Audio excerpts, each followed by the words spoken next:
Saludos amigos, 9 de enero de 2025. 2025.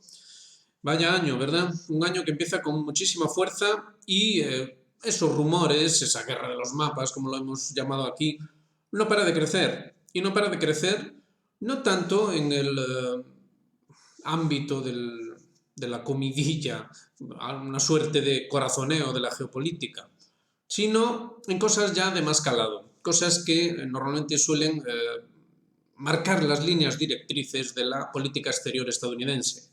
Hablamos, por supuesto, de Foreign Affairs. Fíjense lo que nos dicen en Foreign Affairs. Cómo ganar la nueva Guerra Fría. El artículo no tiene desperdicio. No tiene desperdicio. Neil Ferguson nos habla de cómo esta nueva Guerra Fría es entre Estados Unidos y China. Esto es una vieja gaita que ya llevamos escuchando mucho tiempo, pero ay amigo, ojo, ojo, porque lo que aquí tenemos es una auténtica operación de blanqueado de Donald Trump. Donald Trump pasa de ser el apestado de la política estadounidense a de repente convertirse en una figura comparable nada menos que a Reagan.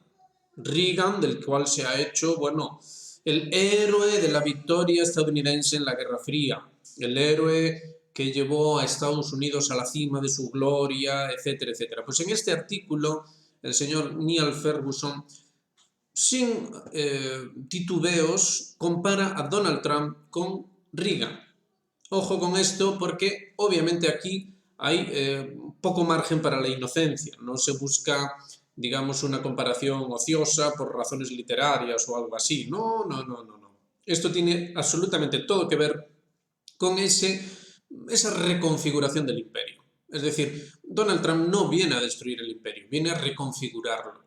Y es obvio que aquí ha habido un acuerdo entre bambalinas, un acuerdo que no es bueno exponerlo al público, al menos no de momento, que cada cual saque sus conclusiones, pero que obviamente existe, porque Foreign Affairs, poco menos que deshaciéndose en elogios con Donald Trump, bueno, sí, Donald Trump tiene sus defectillos, pero puede realmente ser Reagan, puede ser realmente el que nos lleva a la victoria sobre China y no digamos ya sobre Rusia. Digamos que el asunto de Ucrania lo asimilan con lo que ocurría en la época en la que entra en el gobierno Ronald Reagan en Afganistán. Más o menos buscan todos los paralelismos que pueden para tratar de vendernos a este Donald Trump como, digamos, la figura que va a salvar al imperio realmente. Esto es así de simple. Entonces, hay que tener esto muy claro cuando empezamos a ver mapas y cuando empezamos a entrar en esto del corazoneo de la geopolítica. Hay que tenerlo claro porque cuando el río suena, agua lleva. Y sí, lleva agua este río, lleva. Sí que lleva. Entonces, el artículo nos plantea más cosas. Nos plantea, por ejemplo, la cuestión de Irán. Nos plantea cómo es una constante insistencia con Irán. El propio Foreign Affairs dedicó un artículo a la necesidad de acabar con Irán, incluso dando la receta de cómo se podría llevar a cabo tal cosa, etcétera, etcétera, de lo importante que sería tal cosa.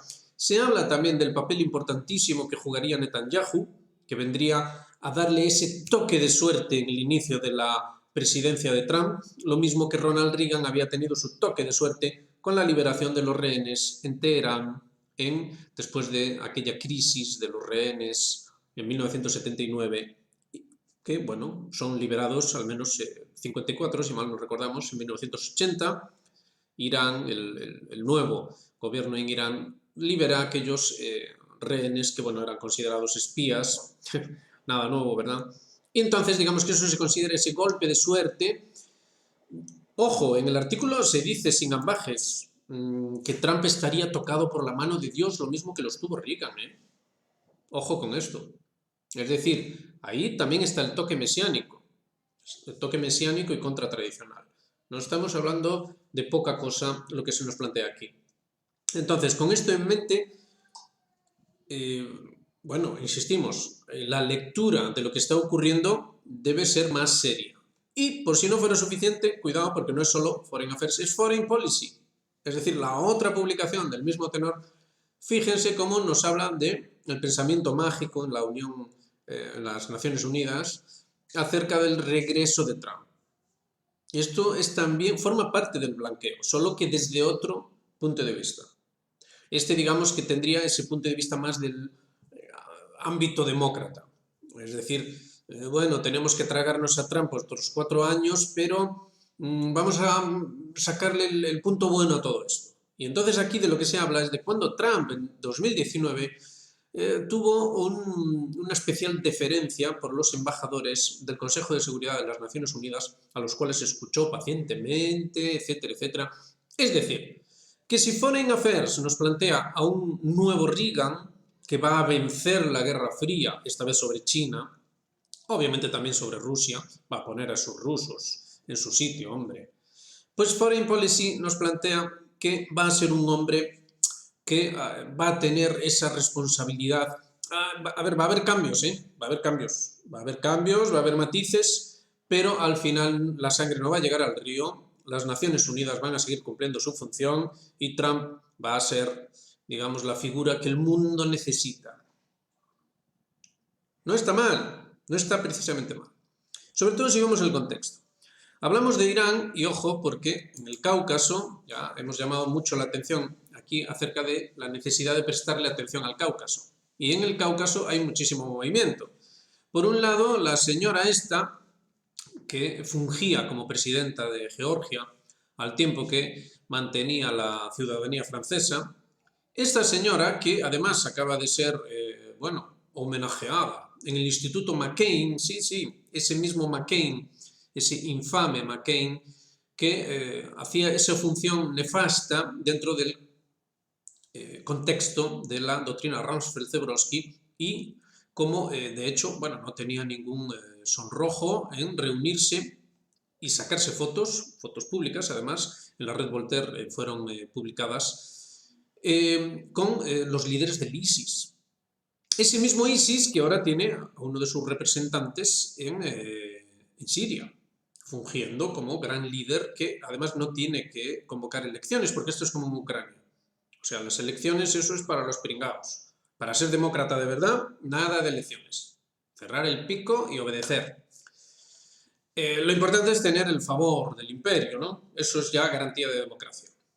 Entonces, la señora esta, la señora Zurashvili, ha decidido montarse su solución al estilo venezolano, ¿no? Con aquello de Guaidó y ahora con este Edmundo que vuelve otra vez ahí a aparecer en la ecuación. Y ojo, porque hay una referencia explícita en los artículos, en el artículo de Foreign Affairs más concretamente, hay una referencia explícita a otro de esos paralelismos con la etapa Reagan.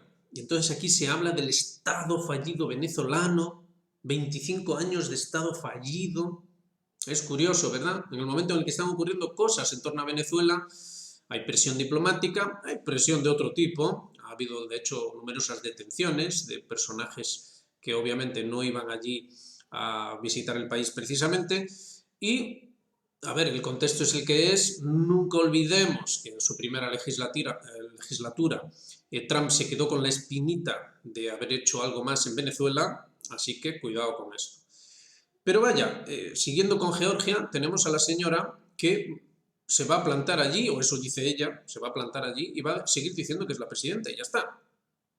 Y que además se exige todas las elecciones que hagan falta, porque resulta que en algunos países no hay que hacer elecciones, pero en otros resulta que sí. Bueno, va dependiendo según lo que interese. Pero es que no es solo Georgia, es también Armenia. Armenia, oh qué casualidad, justo precisamente ahora, plantea oficialmente ya su candidatura a formar parte de la Unión Europea. Que alguien avise a los armenios, que le expliquen que la Unión Europea se va al... En fin, no nos obligan a hablar mal. La Unión Europea no tiene futuro, que alguien se lo explique a los armenios. Pero bueno, es obvio que aquí se mueven otras cosas. Es obvio que aquí se mueven otras cosas y no olvidemos que hace 2 días Aliyev, el presidente azerbaiyano, calificó de fascistas a los armenios, a los gobernantes armenios y, bueno, por extensión a todos los armenios. Es decir, se sigue azuzando ahí ese avispero de ese conflicto entre Armenia y Azerbaiyán. Pero es que hay más. Por supuesto tenía que haber una conexión iraní. Aquí ya hemos hablado muchas veces del mapa de la doctrina Rumsfeld-Zebrowski Y uno de los perjudicados en ese mapa de esa renovación necesaria del Gran Medio Oriente era Irán.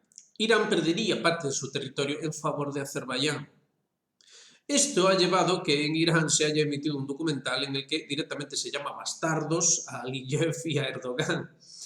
Esto ha provocado indignación en Azerbaiyán y lo curioso es que Irán, lejos de hacer una disculpa al respecto, lo que ha hecho es ponerle los puntos sobre las íes a Azerbaiyán diciendo que nada de corredor de Zangezur ni nada de cosas extrañas así por el estilo. No olvidemos también que el extraño accidente de Raisi se produjo allí, en aquellas tierras que, según el mapa del Pentágono, deberían formar parte de Azerbaiyán. Precisamente ahí es donde se produjo ese misterioso accidente que acabó con la vida del presidente iraní.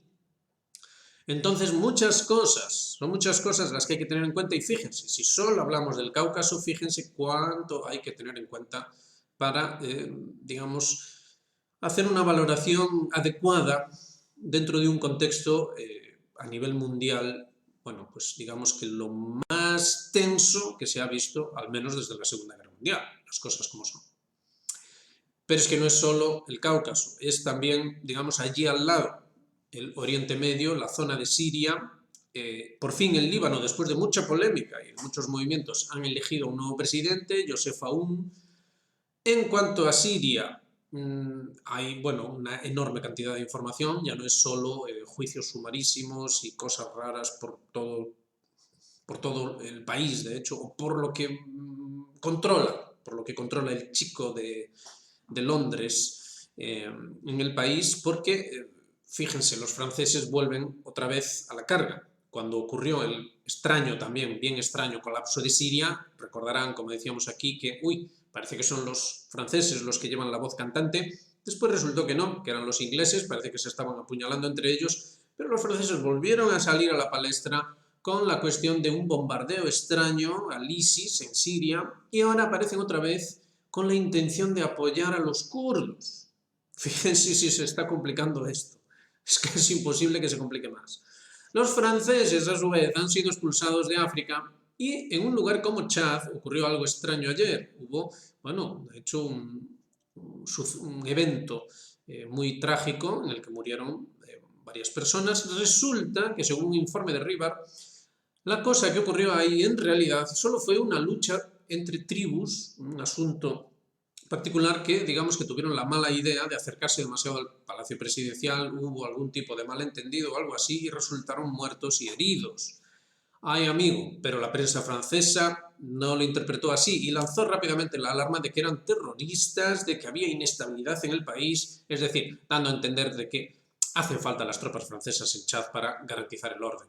Es decir, Francia realmente está de retirada, ¿y de qué manera? De hecho, ya solo mantienen tropas en Gabón y en Djibouti, del resto han sido expulsados, sin duda un golpe durísimo para las pretensiones ya no solo las pretensiones imperiales de Francia, sino también la necesidad de mantener en marcha el propio sistema francés y su financiación, su difícil financiación.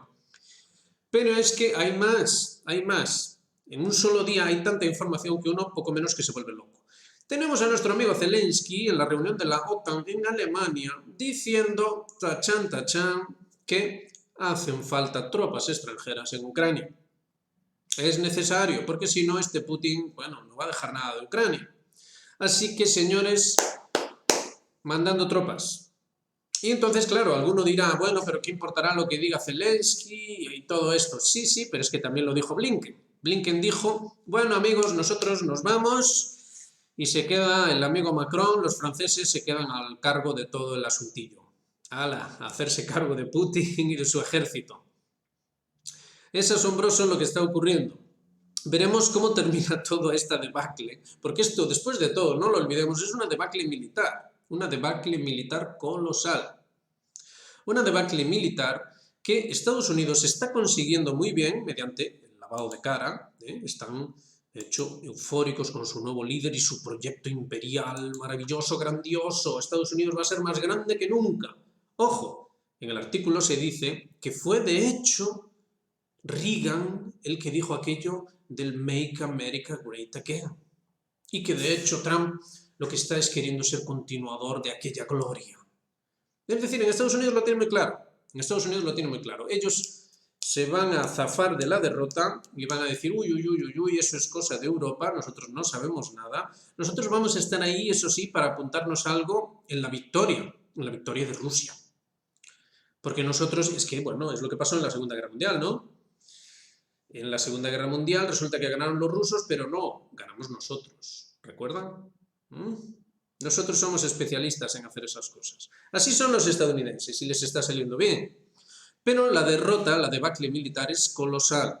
No hay realmente precedentes, pero bueno, buscando analogías habría que hablar de la derrota de la Francia, del emperador Napoleón III, el desastre en 1870, 1871, por el cual Francia pierde Alsacia y Lorena, y de hecho, bueno, hay una revolución interna en Francia. Ese sería un precedente, pero vaya, realmente no hay precedentes que den una noción adecuada del tremendo desastre que es la derrota en Ucrania, porque sí, es una derrota. Están consiguiendo distraer la atención para hacerlo ver como que no es una derrota, pero en los artículos de la prensa diplomática estadounidense lo admiten, ya dicen que, bueno, que realmente Ucrania está acabada, que eso es una derrota, y ya está. En esa comparación entre Trump y Ronald Reagan, pues dicen, bueno, estas son esas dificultades que tuvo Reagan, ¿verdad? Bueno, pues Trump también va a tener ahí unas dificultades, pero no va a pasar nada, todo va a salir bien, todo va a funcionar bien, y los europeos ya se encargarán de todo.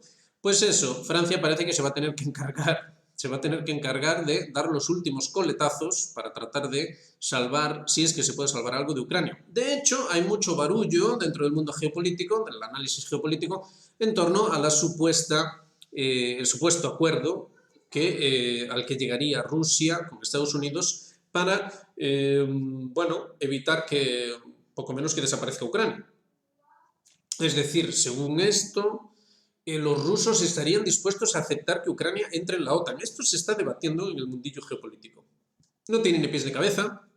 En fin, quién sabe, quizá mañana ocurra como en Siria y caiga Moscú. Y Putin se tenga que exiliar, pues no sabemos a dónde, a Venezuela, no sé, a dónde. Podría ocurrir, pero la verdad sentido no tiene ninguno. ¿Por qué razón habrían los rusos? ¿Por qué razón los rusos habrían de permitir que Ucrania, más o menos en las fronteras actuales, más o menos en la línea del frente actual, perteneciese a la OTAN? Es gracioso porque dicen que no, pero es que esto, Trump, el nuevo Reagan, Trump, convencería a los rusos porque les diría que no, pero es que las bases de Rumanía, de Polonia y tal, pues nada, hombre, las echaríamos un poquito para allá, entonces pues ya estaría todo bien. Obviamente esto a nivel interno ruso no tiene ni pies ni cabeza, sería del todo inaceptable. Da igual cuanto más para allá echen las bases en otros países cuando en Ucrania, precisamente en Ucrania, obviamente habría algo más que bases militares, pues sería una Ucrania formando parte de la OTAN y además han sido explícitos tanto Zelensky como los propios estadounidenses en torno a que esa nueva Ucrania, bueno, sería básicamente un enemigo eterno, por así decir, de Rusia, es decir, marcaría una línea altamente militarizada. Así que alguien nos explique cómo se supone que semejante cosa va a ocurrir. Obviamente todo esto es barullo que lo que trata de ocultar es nada más y nada menos que el necesario colapso de la Unión Europea y de la OTAN. Esto es lo que realmente se esconde detrás del asunto de Groenlandia, no nos equivocamos. Es decir, si no va a existir ni la Unión Europea ni la OTAN, entonces ¿qué sentido tiene que ese paísillo llamado Dinamarca tenga algo que ver, lo que sea, con Groenlandia? Y en ese sentido los rusos han aparecido y han dicho que eso de la anexión de Groenlandia por parte de Estados Unidos habrá que verlo.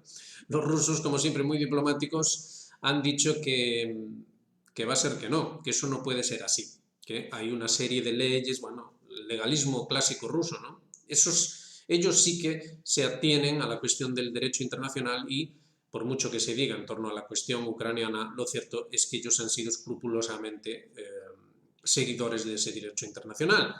Lo hemos explicado en este canal, consta, si quieren, pues revisen los vídeos antiguos, lo pueden ver si quieren. Hemos visto eso en detalle. Entonces, lo que tenemos es, insistimos, una realidad en la que Estados Unidos conseguiría irse de rositas, conseguiría acabar llegando a alguna clase de acuerdo con Rusia, alguna clase de acuerdo en el sentido de, mira, habiendo alguien que pueda llevarse toda la culpa, ¿para qué vamos a discutir? Es una cosa así. Recuerden que hicimos un vídeo sobre las declaraciones de Medvedev en las que decía que eso es precisamente lo que ocurriría, que la castigada sería Europa, no Estados Unidos. A Estados Unidos se le perdonaría. Entonces, obviamente, esto sí que es un acercamiento. No un acercamiento en el sentido de que Ucrania forme parte de la OTAN, eso no parece tener ningún sentido, ya veremos, aquí hay tantas sorpresas que uno nunca sabe, pero la verdad es que no parece tener ningún sentido en absoluto. Además, los rusos siguen avanzando. Es decir, veremos qué pasa en cuanto Trump tome posesión, pero él ha dicho que, bueno, que va a poner un plazo de 100 días para solucionar el desaguisado. En 100 días parece que el hombre va a conseguir convencer a todos, especialmente al señor Putin, de que, bueno, que hay que parar eso y otra cosa mariposa.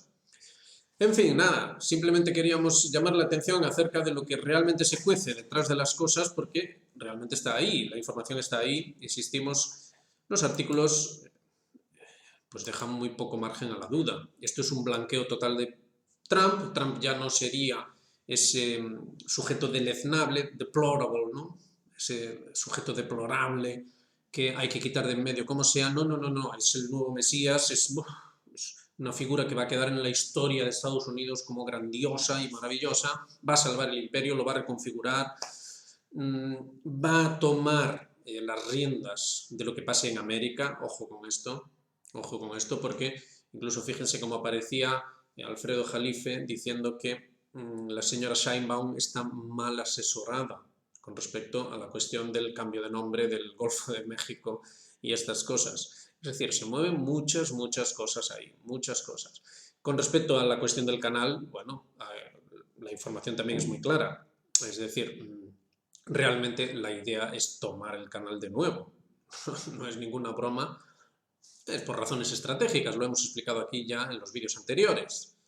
Así que Estados Unidos, insistimos, encontraría arreglo, reconfiguraría su imperio y veremos hasta qué punto lo conseguiría. Eso ya obviamente es lo que vamos a ver durante estos 4 años, pero los que sí que, digamos que tienen un porvenir oscuro, por decir lo mínimo, sería la Unión Europea y la propia OTAN. A ver qué es lo que va a pasar ahí, a ver cómo se supone que se va a arreglar semejante desaguisado. Todo ello mientras en Oriente Medio se define, digamos, la configuración no ya del imperio estadounidense o cosas así por el estilo, sino de qué aspecto va a tener el mundo dentro de esa multipolaridad. Algunos dicen tripolaridad, en fin, están apareciendo teorías ahora debajo de las piedras. Sea como sea, digamos que el nuevo orden mundial, por utilizar la rancia expresión, digamos que se va a definir realmente en Oriente Medio. Y ahí el papel que juegue un Israel que según Foreign Affairs, según el artículo que estamos tratando hoy, digamos que eventualmente llevaría a cabo un ataque contra las instalaciones nucleares muy en breve para darle ese toque de suerte a Donald Trump, nada menos, es decir, fíjense que no es poco lo que se dice, no es precisamente poco. Unos iraníes que además acaban de sacar, de hacer públicas, de hacer oficiales una serie de imágenes acerca de su equipamiento militar a nivel de defensas antimisiles, defensas aéreas y, en fin, sus capacidades militares, nunca mejor dicho. Así que realmente tenemos todo el meollo en torno a ese Oriente Medio. Y falta por ver dentro de esa prefiguración que hace Foreign Affairs con respecto a ese Trump-Reagan, falta por ver cómo se va a afrontar el asunto en el Extremo Oriente. No olvidemos que sigue candente el asunto coreano, hemos tenido movimientos también en Japón, vamos a ver qué pasa en Filipinas, donde también está habiendo movimientos. No es casual, aquí no hay nada casual, todo se está moviendo, este es el momento en el que todo tiene que moverse, sin ninguna duda, y veremos cómo afecta eso a la nueva política estadounidense, la nueva política trumpista, con respecto a China y cómo van a reaccionar los chinos, porque obviamente los chinos, digamos que ya no son los mismos, ya no están en la misma situación que en la primera administración de Trump. Así que es de suponer que reaccionen de otra manera y que jueguen sus bazas, y las tienen. Así que no insistimos más, lo dejamos ahí, ya saben, hagan me gusta, suscríbanse, activen notificaciones y háganse miembros de Geopolítica Actual. Como ven, aquí estamos al pie del cañón siempre, apóyennos, ayúdennos y nos vemos en la próxima. Venga, un saludo muy grande para todos.